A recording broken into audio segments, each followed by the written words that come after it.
So over 500 million to below 1 billion is where we're going to focus our undervalued altcoins. There's a lot in here, some different ones as well, but let's talk about it.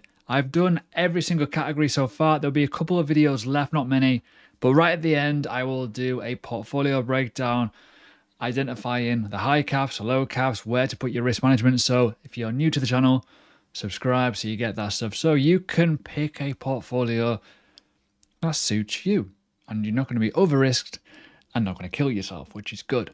I'm Ash, welcome to the channel, by the way. I forgot to introduce myself. Anyways, let's talk about it. So as I say, underneath a billion, over 500 million, because in the last video I covered it. Now let's talk about a obvious omission in today's video. This was done in my previous video. It is now blasted way above 500 million, now at 724 million. Really good, solid asset. I covered this ages ago, back in 2020. Yeah, it's doing well. Good asset. So let's get onto the first one on our list. Very, very close to falling out of our range. Bit down. For me, I like this a lot. I'm a massive Bybit fan. I always have been since 2018.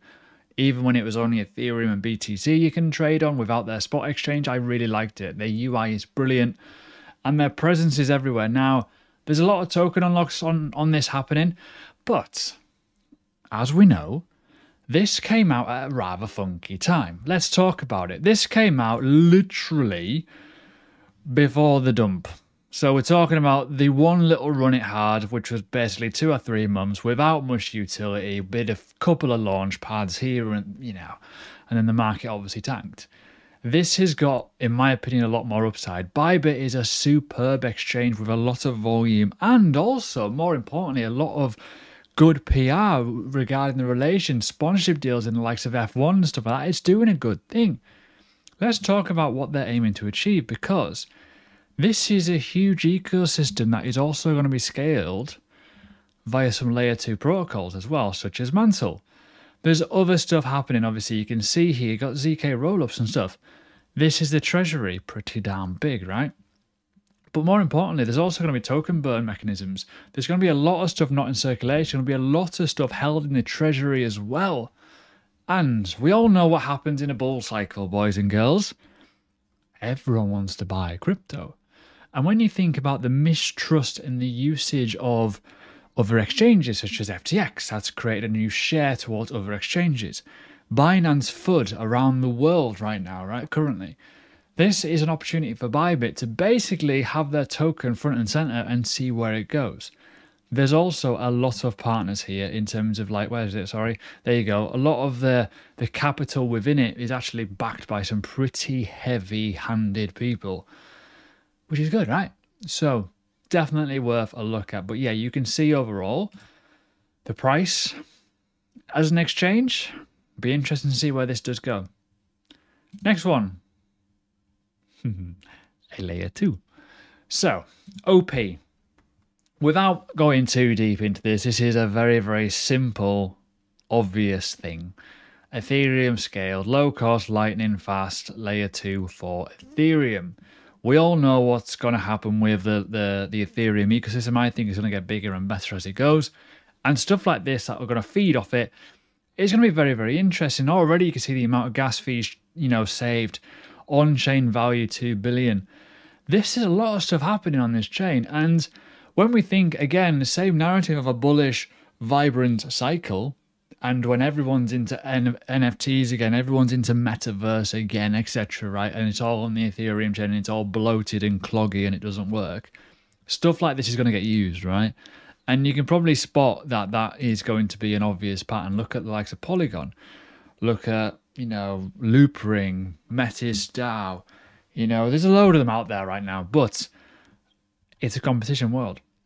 There's already a lot of people that really prefer to use this and other ones.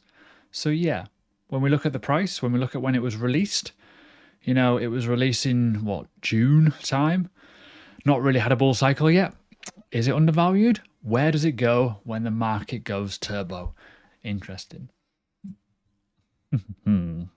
Maker. I really like this asset.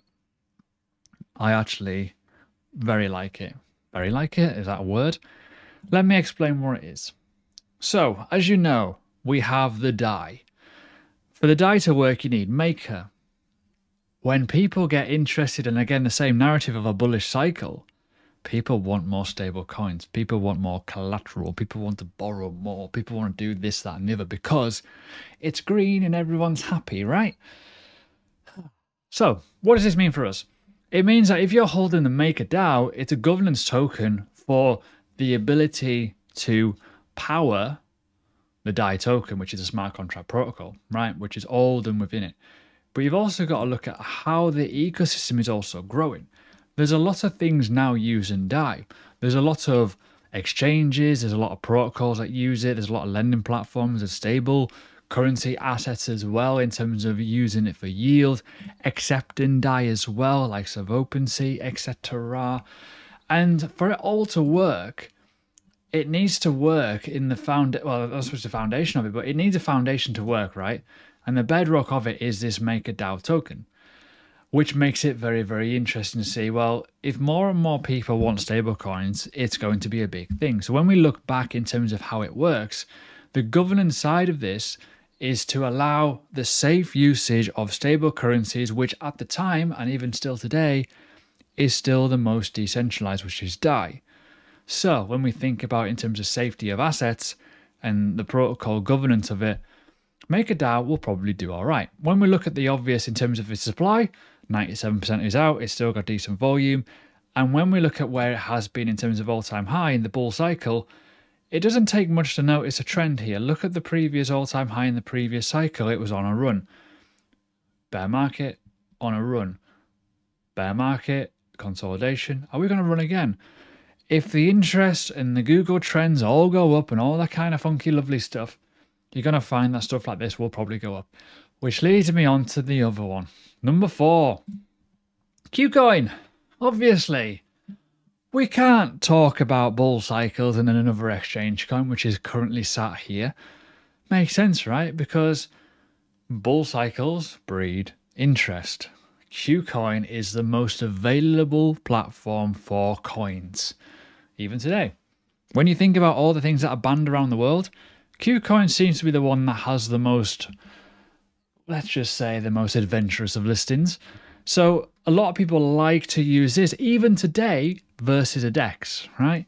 Because they're sometimes a bit complicated. So it's a native token for, obviously, the Qcoin exchange. I like it, but I don't like it, in all fairness. Like, Qcoin's all right, but I do see that this has got potential because when we look at the overall kind of situation here, it's currently $8.09, and it was all-time high at the previous cycle to around $26, $27.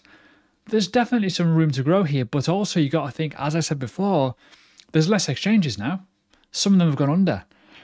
There's also a lot of people that don't really trust Binance anymore, which makes sense.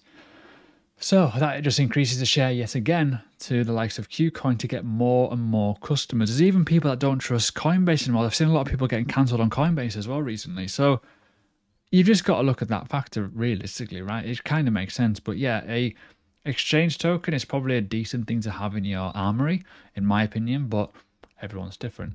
And the final one is Singularity.net, or however it's known as. Again, we're talking about AI. It's an expanding world. It's going to get bigger, better, faster. It's going to get more available. And this has been around for a while. I remember the ICO, this coming out a long, long time ago. It was like, I think it was 2017 this came out. Bear with me. Yeah, the ICO, you first announced in 2017 with an ICO in December. So it came out at the worst possible time in that first cycle. That was the ICO boom. But what's happening now? AI has really taken off. And I mentioned an AI protocol in my previous video as well. And this is another one.